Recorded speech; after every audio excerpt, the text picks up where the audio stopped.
Kalau semisal Anda kena tilang teman-teman, baik itu tilang elektronik ya, seperti yang saya alami, langsung aja menuju ke Satlantas atau Satuan Lalu Lintas Wonogiri untuk konfirmasi terlebih dahulu. Nah, untuk ruangannya di sebelah utara itu teman-teman. Teman-teman, sekarang saya di Satlantas Polres Wonogiri ya. Ini saya mau konfirmasi soal kemarin karena saya melakukan pelanggaran dan jangan dicoba juga ya teman-teman ya.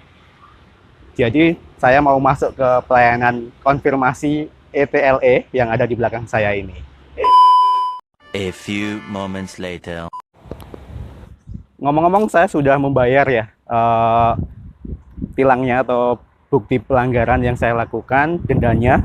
Nah ini dikasih seperti ini teman-teman. Ini suratnya yang kemarin.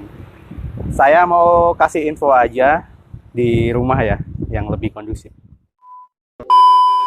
Nah, sekarang saya sudah sampai di rumah nih teman-teman. Sesuai dengan janji saya kemarin, saya akan menceritakan kejadian yang saya alami ya. Ini pengalaman pertama saya ditilang dan nggak tanggung-tanggung. Saya langsung mengalami yang namanya tilang elektronik.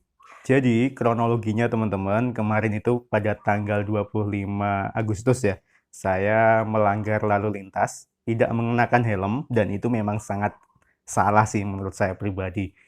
Dan kebetulan ada polisi yang sedang melintas ya di belakang saya, agak mepet-mepet begitu sih.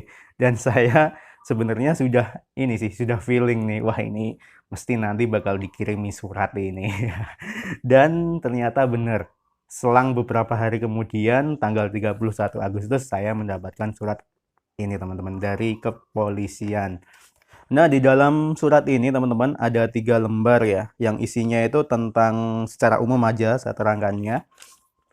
Yang pertama itu tentang dasar hukum tilang elektronik, terus yang kedua itu dari mana gambar pelanggar itu diambil, bisa dari CCTV ataupun dari polisi yang sedang mobile begitu ya. Terus yang ketiga itu ada konfirmasi teman-teman. Ternyata kita diwajibkan untuk konfirmasi kurang lebih selama 7 hari kalau nggak salah setelah surat ini diberikan. Dan kalau kita tidak segera mengkonfirmasi selama 7 hari itu, kendaraan kita bakal diblokir teman-teman. Yang tentunya tidak bisa kita bayar pajaknya. Akan tetapi kemarin saya sempat tanya nih sama uh, pihak kepolisian kepada ibu siapa saya lupa ya. Yang jelas kalau semisal kita belum mengkonfirmasi sampai semisal setahun setelah kejadian itu tidak ada kenaikan denda ataupun tidak ada denda ya yang ditambahkan begitu. Tetapi pada saat kita ingin membayar pajak, nah itu kita tidak bisa. Kita harus membuka blokir dulu.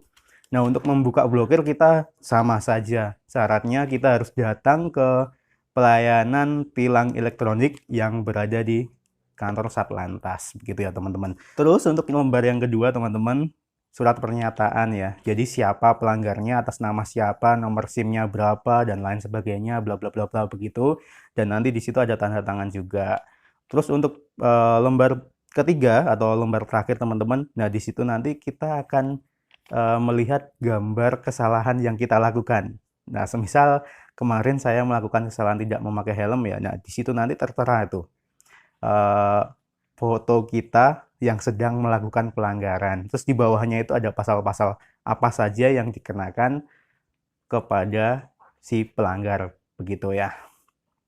Nah, kurang lebih begitu isi surat ini teman-teman. Dan bagi Anda yang mendapatkan surat tilang elektronik seperti ini teman-teman, Anda nggak perlu khawatir ya. Anda langsung saja datang ke Satlantas untuk konfirmasi.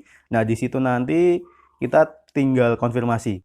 Benar nggak yang difoto itu benar-benar kita ataupun nggak ya. Nanti biasanya pihak kepolisian juga menanyakan hal tersebut. Terus di situ nanti kita langsung bisa membayar denda tilangnya teman-teman. Jadi kita nggak perlu lagi menunggu sidang di kejaksaan. Ya enaknya di situ ya. Dan untungnya pihak kepolisian tentu nggak mengenakan denda maksimal teman-teman. Karena kalau semisal denda maksimal itu lumayan besar juga ya. Contohnya kalau semisal kita tidak menggunakan helm, nah untuk denda maksimalnya itu sekitar 250.000. Wah itu besar sekali. Yang jelas enaknya kalau kita terkena e-tilang teman-teman, kita bisa langsung membayar ya. Dan uangnya itu langsung masuk ke kas negara, bisa dikatakan begitu ya. Contohnya ini di slip ini ataupun notanya. Nah, di sini tertera eh, pembayaran dari Briva teman-teman. Jadi kalau semisal Anda memiliki ATM BRI bisa banget nih kalau semisal kena tilang itu langsung membayar di tempat. Tapi kalau selain BRI kayaknya harus transfer dulu ya ke ATM. Kita harus keluar dulu. Nah, enaknya pakai ATM BRI, kita langsung membayar di tempat teman-teman. Nggak perlu transfer keluar nyari ATM yang ada di luar itu nggak perlu. Nah, di sini tertera institusinya apa aja. Semisal e-tilang di sini keterangannya. Terus nama pelanggarnya Ardiansah ya. Terus keterangannya ini membayarnya ini untuk apa. Nah, di sini juga ada tulisannya denda tilang dan jumlah tagihannya itu sekitar 75.000. Nah, ini untuk kasus saya ini teman-teman, jadi nggak ada yang ditahan ya, baik itu STNK, SIM, ataupun yang lainnya. Itu nggak ada yang ditahan sama pihak kepolisian. Jadi saya cuma dikirimin surat begitu, dan itu sebenarnya balik ke masing-masing ya, mau langsung dibayar sekarang, besok, ataupun nanti setelah sekian lama mau bayar pajak. Nah, itu dari masing-masing sih. Kalau saya sebaiknya langsung dibayar begitu, biar nggak ada tanggungan ya. Untuk prosesnya sendiri juga nggak begitu lama teman-teman, kurang lebih sekitar 2 menit saja itu langsung selesai ya di dalam ruangan itu. Karena nanti kita tinggal membayar aja denda yang diberikan dan kita tidak perlu menunggu lagi nih sidang-sidang yang ada di kejaksaan. Nah, itu enaknya di situ teman-teman. Walaupun enak begitu, tapi tentu saya jera ya. Dan saya sarankan bagi Anda semua untuk tertib berlalu lintas dimanapun, kapanpun.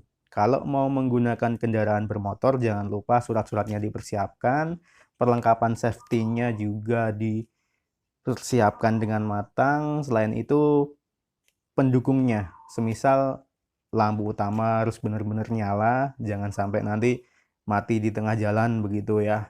Karena ada undang-undangnya sendiri juga dan ada pasal juga yang dikenakan kalau kita melanggar.